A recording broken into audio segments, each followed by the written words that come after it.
मेरी वाणी के रूप में मेरी शक्ति का यह दर्शन मेरे भक्तों के जीवन की शक्ति है।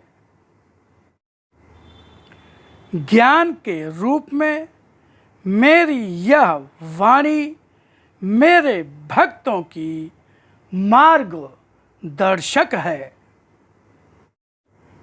किंतु यह सब कुछ मैं अपने भक्तों के लिए ही कह रहा हूँ, मगर उन भक्तों के लिए नहीं जो कर्मकांडों में तो भक्ति करते हैं मगर कर्मों के रूप में नहीं।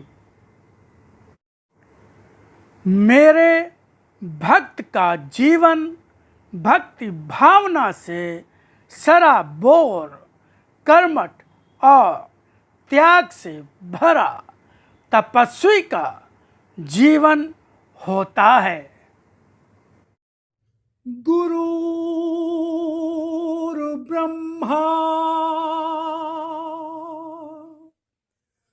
गुरुर्विष्णु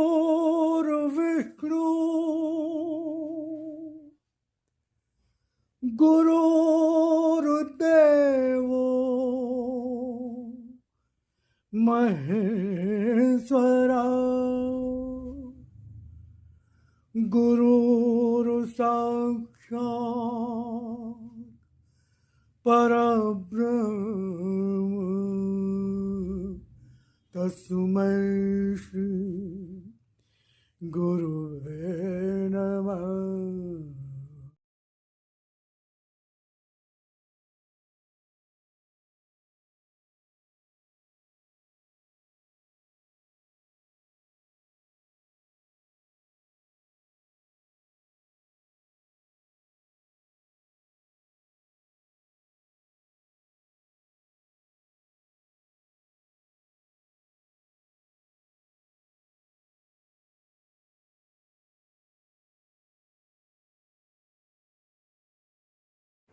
मैं अपने भक्त के जीवन का धर्म हूँ और ऐसा धर्म नहीं जो केवल शब्दों में बंधा हो।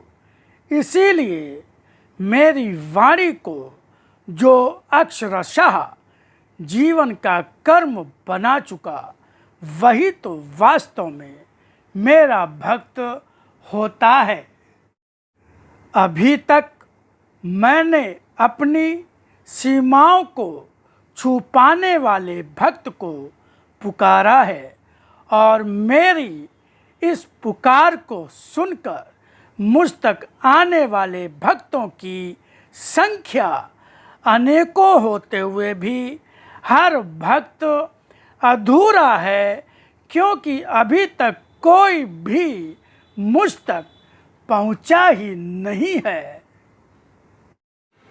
मन, वचन और कर्म केवल 3 ही सीढ़ी हैं मुझ तक पहुंचने के लिए, लेकिन अभी तीनों को पार करके कोई मुझ तक नहीं आया है। मन की सीढ़ी पर पहुंचकर भी कर्म करने वाले हैं।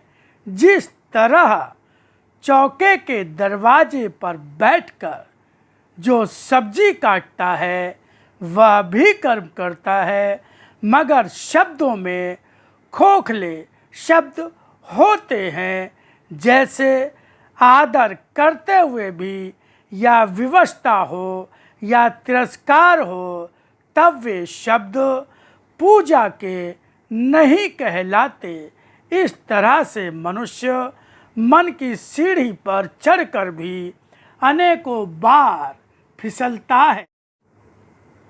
तीनों सीढ़ी पर चढ़कर मुझ तक तभी आ पाओगे जब अपने आप से पूर्णतया अलग हो चुके होगे, और अभी अपने आप से अलग होने में लंबी अवधि लगेगी।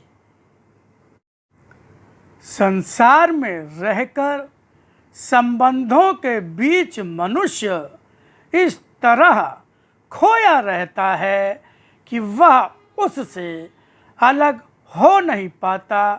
इसीलिए तो मैंने तुम्हारे उस साधारण से त्याग को भी त्याग माना है जो तन मन या धन में से छोटा भाग भी मेरे लिए करते हो। फिर भी अगर तुम भक्ति करना चाहते हो तो मन अगर मुझे पहचान चुका है और मेरी ओर बढ़ना चाहे तो उसे बढ़ाने की चेष्टा करो।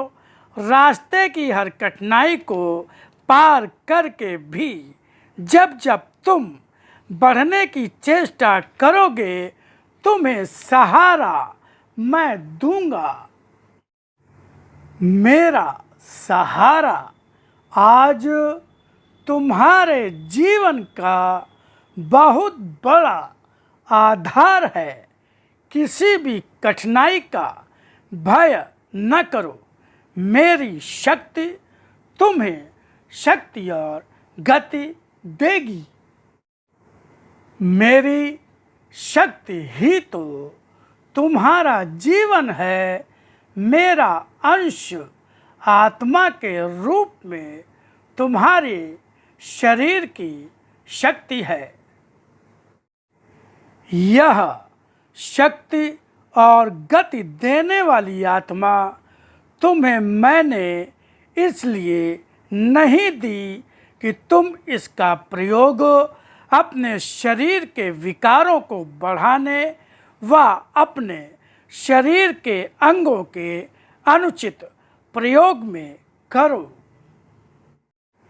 किंतु तुम मनुष्य संसार में जन्म लेने के बाद शरीर की वासनाओं में इतना डूब जाते हो कि औचित्य अनौचित्य सब कुछ भूल जाते हो।